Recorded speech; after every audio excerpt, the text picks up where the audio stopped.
আসসালামু আলাইকুম দর্শক। পদত্যাগ করে দেশ ছেড়ে চলে যাওয়া প্রধানমন্ত্রী শেখ হাসিনার সাবেক ব্যক্তিগত সহকারী পিয়ন ৪০০ কোটি টাকার মালিক মোহাম্মদ জাহাঙ্গীর আলমের নানা অনিয়ম ও দুর্নীতির অনুসন্ধানে নেমেছে দুর্নীতি দমন কমিশন দুদক।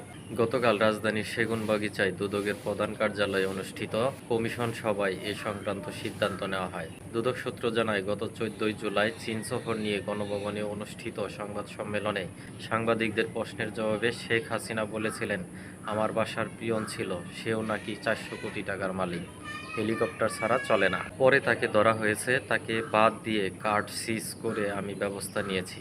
শেখ হাসিনার এ বক্তব্যের পর সামাজিক যোগাযোগ মাধ্যম থেকে চাউর হয় সেই পিয়নের নাম জাহাঙ্গীর আলম ওরফে পানি জাহাঙ্গীর। তার বাড়ি নোয়াখালীর চাটখিল উপজেলার খিলপাড়া ইউনিয়নে। বাবা মৃত রহমতুল্লাহ। জানা গেছে, শেখ হাসিনা বিরোধী দলীয় নেতা থাকাকালে সুধা সদনে কাজ করতেন জাহাঙ্গীর। সেখানে আসা অতিথিদের পানি এগিয়ে দিতেন তিনি। এ থেকে তার নাম হয় পানি জাহাঙ্গীর। পরে প্রধানমন্ত্রী হন শেখ হাসিনা। এ সময় তার ব্যক্তিগত কর্মচারী হিসেবে কাজ করেন তিনি। তবে সরকার প্রধানের ব্যক্তিগত সহকারী হিসেবে পরিচয় দিতেন জাহাঙ্গীর। ঘুরতেন লাইসেন্স করা পিস্তল নিয়ে। নানা তদবির করে কোটি কোটি টাকা কামিয়েছেন তিনি।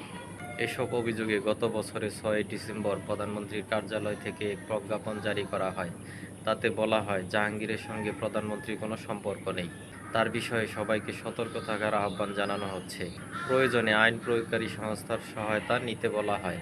এক পর্যায়ে রাজনীতির মাঠে নামেন পিয়ন জাহাঙ্গীর। চাটখিল উপজেলা আওয়ামী লীগের সহসভাপতির পদ বাগিয়ে নেন। পরে দ্বাদশ জাতীয় সংসদ নির্বাচনে নৌকা প্রতীক পাওয়ার জন্য নমিনেশন ফরম তোলেন। সেটি না পেয়ে স্বতন্ত্র প্রার্থী হওয়ার ঘোষণা দেন।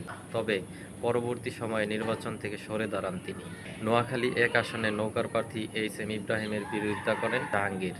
রাজধানীতে একাধিক প্লট আছে জাহাঙ্গীরের। ধানমন্ডিতে তার স্ত্রীর নামে ২৫০০ বর্গফুটের ফ্ল্যাট আছে। নোয়াখালীর মাইজদী শহরের হরিনারায়ণপুরে জাহাঙ্গীরের স্ত্রীর নামে রয়েছে ৮ তলা বাড়ি। দ্বাদশ জাতীয় নির্বাচনের আগে লাখ লাখ টাকা ব্যয়ে বিশাল বহর নিয়ে করতেন সভা সমাবেশ। বিভিন্ন সময়ে সরকারের প্রভাবশালী মন্ত্রী ও গুরুত্বপূর্ণ ব্যক্তিকে নিজের এলাকায় দাওয়াত করে নিয়ে যান জাহাঙ্গীর। যাতায়াতের জন্য হেলিকপ্টার ব্যবহার করেন তিনি। ধানমন্ডিতে আলিশান ফ্ল্যাট ছাড়া মোহাম্মদপুর ও নিউ মার্কেটে ২টি দোকান রয়েছে তার। ধন্যবাদ দর্শক। আসসালামু আলাইকুম।